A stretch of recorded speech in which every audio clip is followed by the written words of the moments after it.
நம்ம சேனலை நிறையா பேர் பார்க்கிங்க. கொஞ்சம் சப்ஸ்கிரைப் பண்ணி சப்போர்ட் பண்ணிங்கன்னா ரொம்பவே நல்லாயிருக்கும். இன்றைக்கி எல்லா வேலையும் முடிச்சுட்டு இன்றைக்கி வந்து கிச்சனை க்ளீன் பண்ணிடலாம் அப்படின்னு சொல்லிட்டு தான் நான் வந்து முடிவு பண்ணியிருந்தேன்.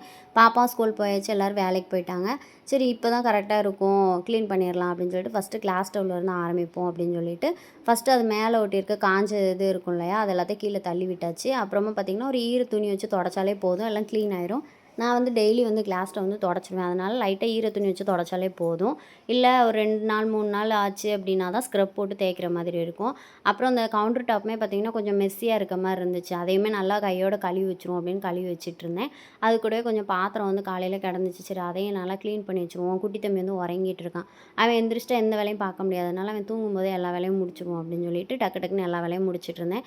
கிச்சன் க்ளீனாக இருந்தாலே போதும், வீடு ஃபுல்லாகவே நீட்டாக இருக்க மாதிரியே தோணும். அதனால் கிச்சனை வந்து நல்லா நான் க்ளீன் பண்ணி வச்சுட்டு இருக்கணும்னு நினப்பேன். எல்லாத்தையும் க்ளீன் பண்ணியாச்சு. இப்போ பார்த்திங்கன்னா கிச்சன் இப்படி தான் இருக்கும். கவுண்டர் டாப் வந்து நல்லா க்ளீன் ஆயிடுச்சு. அந்த சைடு உள்ள கவுண்டர் டாப் வந்து நான் மார்னிங்கே வந்து கழுவி எல்லா பாத்திரத்தையும் வச்சுட்டேன். ஓகே, சேனல் பிடிச்சிருந்தா சப்ஸ்கிரைப் பண்ணுங்கள்.